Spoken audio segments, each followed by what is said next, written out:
This is on fuel scarcity. We had reports from Dangote 2 days ago or yesterday, and then oil marketers have responded to that. Oil marketers have reached out to Dangote Petroleum Refinery, expressing their willingness to buy refined petroleum products from the $20 billion facility.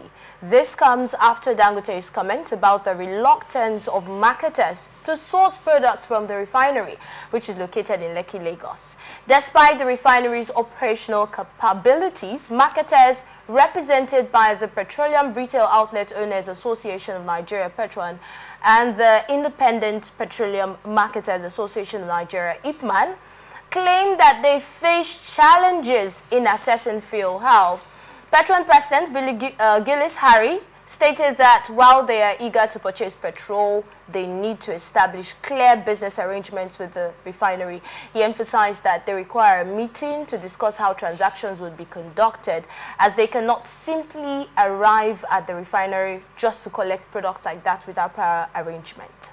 Well, IPMAN's president, Abubakar Maigandi, echoed these concerns, highlighting difficulties faced by his members in loading fuel from the refinery, despite having made substantial payments through the Nigerian National Petroleum Company Limited. I want you to hold that part I just read now. Despite having made substantial payments through NNPCL, they still cannot access these products. Now, many marketers, that's a complaint now, many marketers waited for days without being able to load any product, and some have revealed that Dangote Refinery is prioritizing sales to dealers with import licenses, causing further frustration among those without such permits. It's looking different from what reps had told us earlier when they said, oh, it is the marketers can actually purchase fuel from Dangote. Now, Dangote came out to say, oh, we have scarcity in Nigeria because some of these marketers would not buy from us. They prefer to import. Now, the thing is, if we go back, we'd find out that previously, marketers had said that it is very expensive to even import. So if they are leaving Dangote, who's in Nigeria, and importing, then we should also get to look at their concerns. So I'd like to get your thoughts on this whole, should I call it a back and forth movement now? First of all, the dots will connect backwards all the time. Let's start from there. There is quite some good news with the fact that we have been able to get a private refinery, which is the Dangote Refinery. Now, the good news there is that it will help reduce the price. It should help. It should help. So that's why I say it could. It could help reduce the price of the petroleum and that's what products. a lot of us celebrated when we had that. Now, have an imagination on your mind. If we had 3-4 private refineries of that capacity, you know how long they've been telling us the refinery in Port Harcourt is going to kickstart? It will kickstart January 2024. This is 1 day to November. 1 day to November. They keep shifting the deadlines. Can you imagine if it was a private-owned business? Do you think they would play politics with it? No. They will do everything within their power to ensure that the refinery works, because that is business for them. That is where I always like to talk about private control to an extent. It helps business in a climb like this. If we're a reasonable climb, private businesses will not thrive. If we're a reasonable climb, where things were done properly. Because if you go to other places, private businesses, they are struggling because the state-owned agencies are thriving. But how much do we even encourage these private investors? You can remember ask the issue with Dangote and FG and NNPCL. All of these bureaucratic bottlenecks and then policy changes just to affect the next person and all. So imagine if we had 3, 4, 5 private refineries. Okay. Even Dangote himself now would be in a competition. Exactly. So let's go to the main question. Dangote is saying, buy from me, you would be able to reduce the price of fuel and all of these petroleum yes, and products, we'll have scarcity. if you buy from us, and there will not be scarcity. Do we have scarcity currently? I think what we have currently is hike in price. Nigerians don't believe that we have scarcity. There's no driving by here. There's no fuel station on the road not selling. Yes, but when we hear from the marketers, we realize that there's some sort of scarcity. It probably hasn't gotten to us yet. Okay, so when the marketers are saying there is some sort of scarcity, it probably means that very soon we'll soon experience scarcity if they're not able to buy and get it down to their various stations. So probably we're enjoying the last lap of what they have in their stations. Who knows? But now, if the Dangote Refinery has said buy from us, it's going to make this thing reduce in price. Of course, then the marketer should prioritize buying from the Dangote Group. Now, the Dangote Group has the responsibility of making this buying process a seamless one. I'm hearing from the news that they are not able to access it because some people have some import license, and because those people with import license are there, it's like the other people who are just coming to buy they are local marketers, and of course we don't want to sell to local marketers. Actually, they are. At the end of the day, Dangote Group needs to bring up a seamless process of distribution of these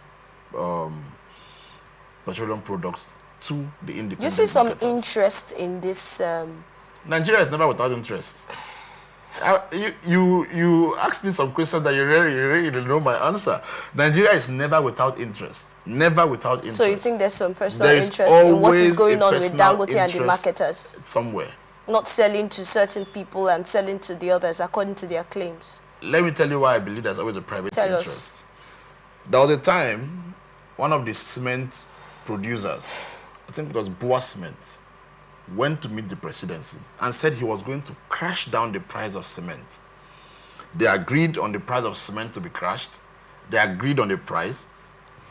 Boa Cement was selling, but the people were never getting it down there. It was just those people who were into road construction, the mega companies. It will finish in fact, before the product is out, they've already bought it. So there's always a vested interest in the Nigerian narrative, always a vested, and that's what always stalls our processes from going on smoothly. If people can, for once, extinguish personal interests and prioritize national interests, but you know, we'll have a better Nigeria. Let's hold on to what you just said now. Personal interest, national interest. This is a private business. And you don't expect the owner of a private business not to have his personal interest first. In as much as it's a private business, you want to serve a nation. Not just the nation. Dangote is not just serving Nigeria. I agree with you. Dangote Group is a private group owned by Dangote himself and his investors. Okay. But Dangote Group fronts alliance and allegiance with the Nigerian force. If he's not going to be thoughtful about Nigerians, then he should take the refinery to some other African country and then serve their interests. But because when you hear him speak on national TV, you always hear him call that Nigerian alliance. What do you expect? So if you are going to call the Nigerian alliance, then have the Nigerian people in mind. But is Dangote the issue here? You just mentioned the private interest of Dangote. Yes, I said individuals, like when they have a business. But let's look at the picture now. Is Dangote really the issue here? Let's start from, okay, let me mention the reasons I'm asking that question. Let's start from the price, right? Okay. When we saw that Dangote, we celebrated the whole refinery and all of that. And then we saw the price. Nigerians were surprised that we didn't expect this price. We expected that it would be way below this. And then by the time it gets to us, even though they've been having back and forth talk about the price, this one say, this is the price, Dangote will say, no, that's not the price we mentioned and all of that. But with the price, do you think that there's some influence, external influence, concerning some of the activities that are going on with Dangote and the marketers? Like I said, there are influences down there, which we may not be able to give you an exact pointer to say, this place, because we don't want to call any names or say this place is influencing this or that. There are influences down there. At the end of the day, I feel that the presidency also has a role to play in this whole thing. When I spoke some time ago about this issue of petrol, I think I mentioned something. I said, if the president was quite thoughtful, he would not just come and declare fuel subsidy gone. He would have sat down with a committee, discussed this process, and agreed on a pump price.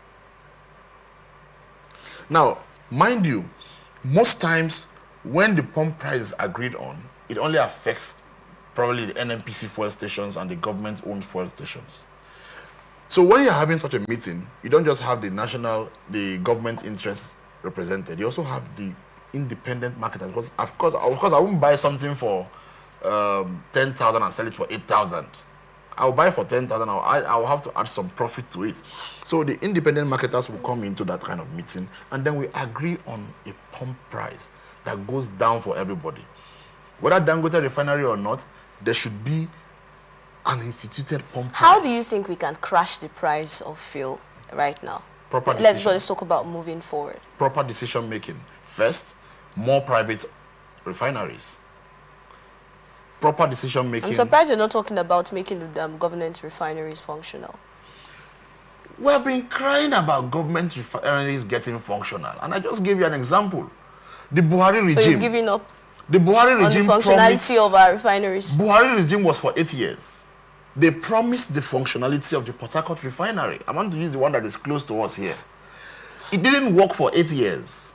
When Tinubu came into power, one of the very first promises that was made was Port Harcourt refinery will work by January 2024. We're in November by tomorrow. 9 good years gone. It's not working. But you quite agree with me that if a private investor comes in to partner with the government, even if it's not 100% ownership to the private investor, perhaps 60-40, whatever partnership they can come up with, then the private investor will bring their own quota and say, this is it. Government will bring their own quota and say, this is it. Okay, we need $10 billion to make the refinery work. We've brought 5, you've brought 5. All right. Let it work. Thank you very much.